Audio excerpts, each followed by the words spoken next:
Salut, c'est Steve Bégin. Vous écoutez Cool FM 103.5. On va aller rejoindre un gars qui avait quand même fait un pari assez risqué. Retourner dans la Ligue nationale de hockey après 1 an d'absence. Il n'y a pas grand monde qui y croyait. J'étais un petit peu sceptique. Je l'espérais, mais j'étais sceptique. Avec nous, le numéro 25 de la formation des Flames de Calgary, Steve Bégin. Salut Steve, comment ça va? Salut, ça va super bien toi-même? Oui, ça va bien Steve. Première des choses, je le disais un petit peu en préambule, tu as réalisé quelque chose que pas grand monde croyait possible, un retour dans la Ligue nationale de hockey. Non, je pense qu'il n'y a pas beaucoup de monde qui y croyait. Puis, écoute, je suis content que tu le dises, que toi-même, tu étais sceptique, parce qu'il n'y en a pas beaucoup qui vont l'admettre, là. Mais, une autre affaire, juste avant, tu as dit un pari... Risqué?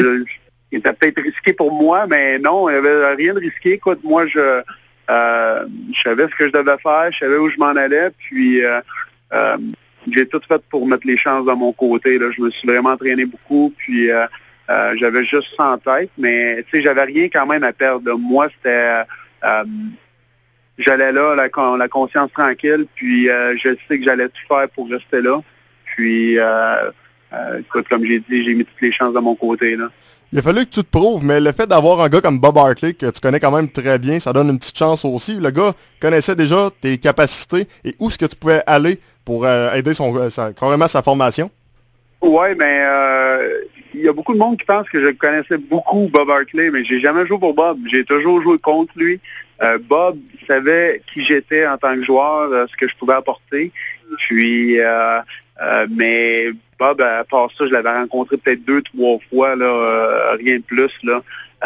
Fait que Bob, lui, il a pris une chance en m'invitant. Puis, il est venu me voir patiner cet été. Il m'a fait faire un test de conditionnement si j'étais prêt à faire un retour, si j'étais en pleine forme durant l'été. Puis, écoute, tout avait bien été. Là, je pense que j'avais prouvé là, que j'étais prêt et j'étais en forme. Puis, mais ce qui est le fun là, présentement, là, c'est que mon corps va super bien. J'ai zéro bobo. Je me suis jamais senti de même là, dans les 6-7 dernières années. Là. C'est un retour pour toi du côté de la conférence de l'Ouest. Est-ce que tu y vois du positif? Oui, mais écoute, moi, n'importe où, j'ai déjà joué ici à Calgary. Là. Il y a beaucoup de voyagements, mais tu sais, il n'y a aucun problème avec ça. Moi, je l'avais fait d'avance. Je l'avais fait avant là, quand j'ai commencé dans la Ligue, puis j'étais ici. Alors, en plus, c'est une ville que je connais, là. Fait que ça l'a aidé un petit peu, là. Fait que non, c'est ça. Je pense que ça l'a aidé pas mal là, que je connaissais la ville aussi. Puis on m'a vraiment donné une bonne chance parce que c'était pas facile de m'emmener ici à Calgary, là, sans game hors concours. Là, c'était juste des pratiques. On a fait 2 games inter-équipes. Puis c'était en connaissant, vous connaissez tous Bob Hartley, là, c'est un gars intense. Puis il aime ça quand son équipe travaille. Alors je peux te dire que la semaine de camp d'entraînement qu'on a eu dans les pratiques, là, c'était très intense. Puis, mais c'était le fun. Là. Je suis arrivé ici, puis comme je t'ai dit, là, j'ai vraiment tout donné pour leur prouver là, que j'étais encore capable. Puis, je pense qu'ils ont été satisfaits de moi. Là, ils m'ont gardé en entour de l'équipe. Avec un calendrier aussi serré, ça revient quasiment à des do or die. Chaque match, c'est vraiment pas facile. Et comme tu dis, avec le camp d'entraînement qui a été très, très, très écourté, tu devais carrément de performer dès le premier match. Tu n'avais comme pas le droit à l'erreur. Non, mais j'avais pas le droit à l'erreur, même pas dans le camp d'entraînement, dans les pratiques, là.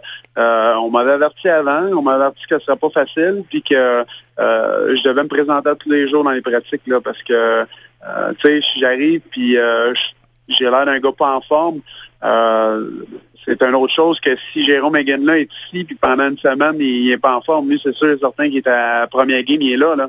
Mais moi, c'était pas mon cas, là. Je devais me montrer, je devais me prouver à moi-même, puis leur prouver que j'étais encore en forme, puis encore capable de patiner avec les gars.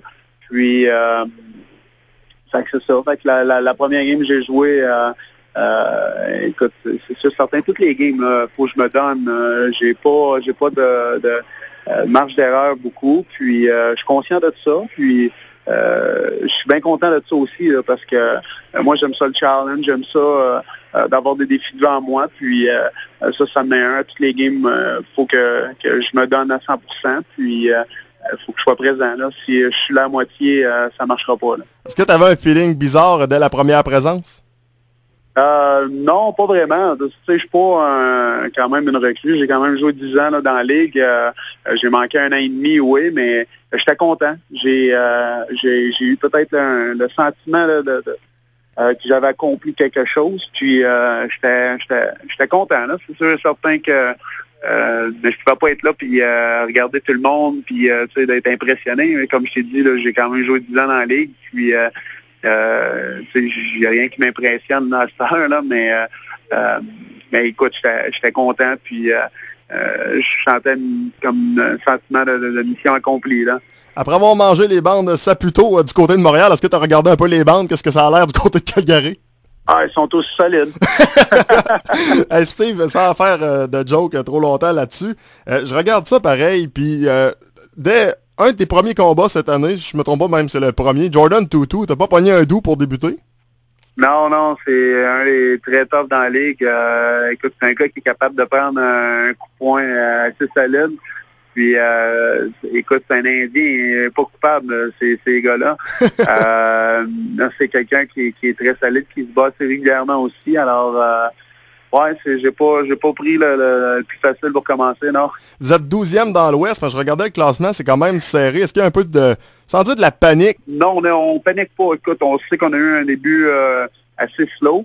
Mais écoute, avec le coaching staff qu'on a, là, Bob Berkeley, avec l'intensité, écoute, c'est une équipe qui, dans les dernières années, qui n'était pas reconnue comme une équipe de travaillant avec intense. Puis là, Bob, écoute, il emporte tout ça.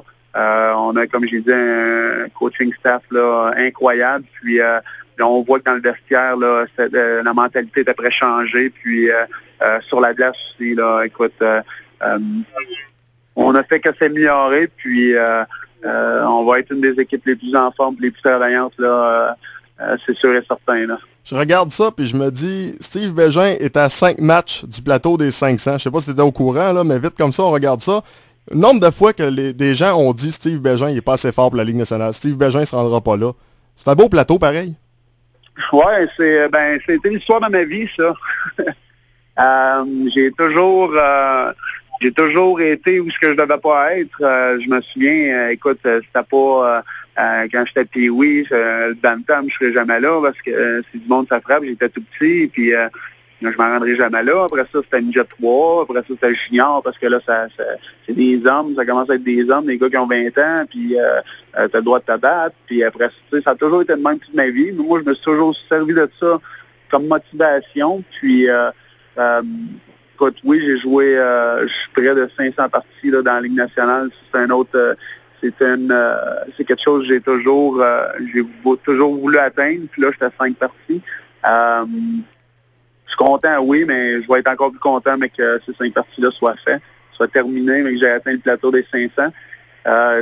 Écoute, surtout avec mon style de jeu, là, j'ai un style de jeu qui est quand même, c'est pas peut-être. Tu vas me reconnaître ou me remarquer sur la glace, c'est pas parce que je vais compter des buts ou je vais faire je vais déjouer un gars spectaculairement. Là. C'est toutes des choses simples que je fais, mais c'est des choses qu'une équipe a besoin.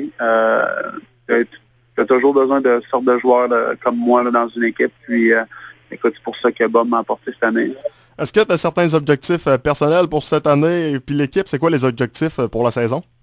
Ben, nous autres, c'est sûr et certain qu'on veut, notre objectif, c'est de donner une identité de travaillant d'une équipe qui ne lâche jamais. Puis on veut faire les séries. On veut, je pense que ça fait 3 ans, où je me trompe pas, là, que les Flames n'ont pas fait partie des séries. Alors cette année, on veut absolument faire partie des séries. Puis on sait que ça sera pas facile. Ça sera pas facile pour n'importe quelle équipe dans la Ligue. Mais nous autres, c'est vraiment un objectif qu'on sait qui est atteignable, puis qu'on va atteindre aussi. Là. Et dans ton cas, est-ce que tu as certaines choses que tu aimerais accomplir? Ben écoute, moi, c'est sûr et certain qu'un premier objectif, là, c'est le présentement chez In-N-Out du line-up. Je savais que ce serait comme ça.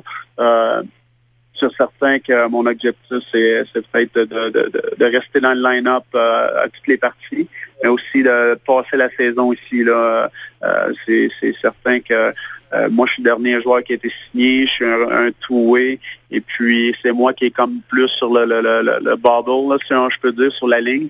Mais écoute, moi, c'est mon objectif, là, c'est de travailler tellement fort, là, de prouver que je peux rester ici toute l'année. Puis écoute, le reste va venir, hein, quand tu travailles, le reste va venir. Puis je sais que les points là, vont venir une fois de temps en temps. Puis ça, je me préoccupe pas de ça. Là.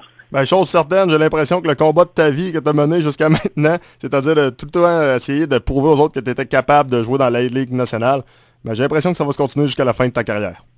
Ben, j'espère bien. Puis jusqu'à présent, là, écoute, j'ai prouvé que je suis capable encore de suivre. Puis j'en ai encore plus dans moi. J'ai encore beaucoup d'énergie. Ben, sur ça, Steve, un gros merci d'avoir accepté mon invitation et bonne saison avec la formation des Flames de Calgary. Hey, merci beaucoup. Merci, bye-bye. Bye-bye. Donc voilà, c'était Steve Bégin, le numéro 25 des Flames de Calgary.